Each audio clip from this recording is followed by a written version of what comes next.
Welcome back. New Year's Eve is a time for celebration, but it's also a time for heavy traffic. With more than 300,000 people expected to visit our valley this holiday, things can get pretty crazy on the roadways. That's right. Trooper Chelsea Stunkel of the Nevada Highway Patrol is here with tips to safely guide you into the new year. Good morning, Chelsea. Good morning. To see you. You too. Thank you. So the streets are going to be packed with people, of course, but driving might arguably be the bigger issue, right? It definitely can be. Like you said, we expect a lot of people into our city during the New Year's and all of the holidays. People like to come to Vegas. So we want to make sure everyone stays safe on our roadways for sure. We don't want those fatal crashes or any crashes in general happening. So. Are you doing checks on that evening? We don't have any check sites for our agency set up, but we do have extra manpower out on the road. We're going to be making sure that people aren't driving impaired, speed enforcement, everything that we can, especially in that Prim corridor from California to Las Vegas.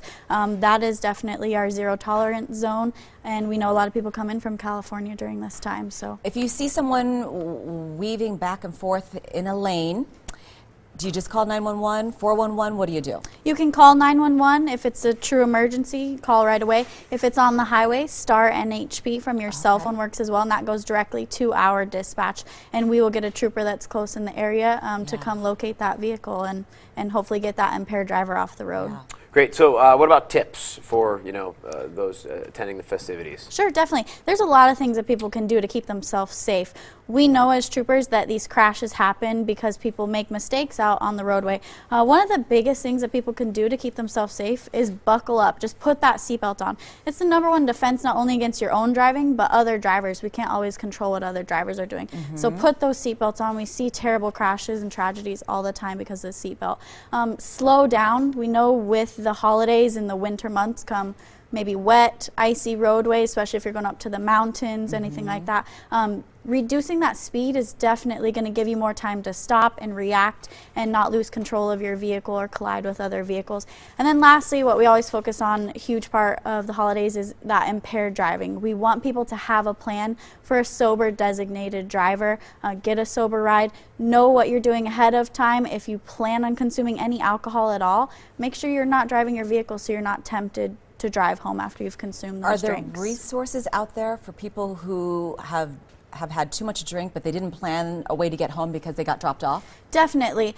We know with consuming alcohol comes bad decisions. We want you to make a good decision. If you do consume alcohol and you have your vehicle, don't drive it. You can call resources like Tipsy Tow.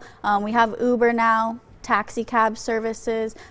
There's Be My DD. All sorts of things out there. I mean, we all have smartphones, and AAA has a great website that shows a lot of the resources available to people. So there's free resources and those that, cost some money. Yeah. Great. What about advice for travelers coming in and out of the place? Travelers, we want to make sure they're safe visiting our state as well. If you're planning a road trip, either leaving our city or coming to, make sure you do a pre-flight check, we like to call it. Check your vehicle over, make sure that your tire pressure is good, everything's working well. Make sure that you have food and water in case you do break down if you're going on a long trip. Make sure you're not driving tired. That's just as bad as impaired driving. So just being overall prepared, have your route planned out so you're not driving distracted looking at your GPS and cell phones. What are the hours of the carpool lanes? I don't know them exactly, but there's a morning time and then an evening time. During the midday, we don't enforce them. The signs will display the time. Motorcycles are allowed in the HOV lane as well as emergency vehicles.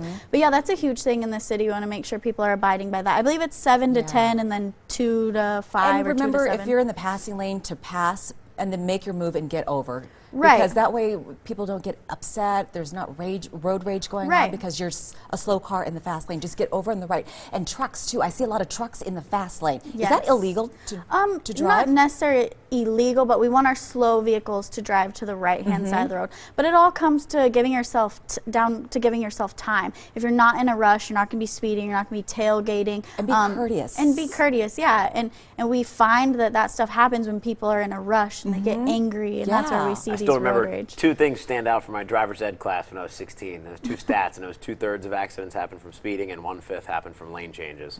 Yeah. So, very back dangerous. to the basics. I have a little convex mirror on my windshield. What do you call it? The back review mirrors, and it helps so much. Yeah, mirrors are great.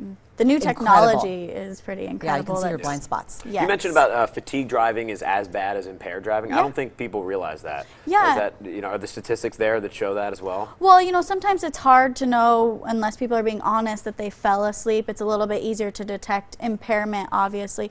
But yeah, I mean, it affects our bodies almost the same. You know, our reaction time is slower. And we definitely see, especially the rural crashes where the people are losing control, going off the road, rolling their vehicles or off embankments and such. And there's no impairment there, but we know it's early morning hours, that sort of thing, or they're coming home from work. And we can almost guarantee that it was due to drowsy driving. And people need to stop texting and driving and off their cell phones. I see it all the time. Oh my too, gosh, so. yes, it's really bad. Even when I'm off duty, it drives me Yeah, crazy. it's crazy. But, yeah. Thank you so much You're for great welcome. tips for us. Thank you.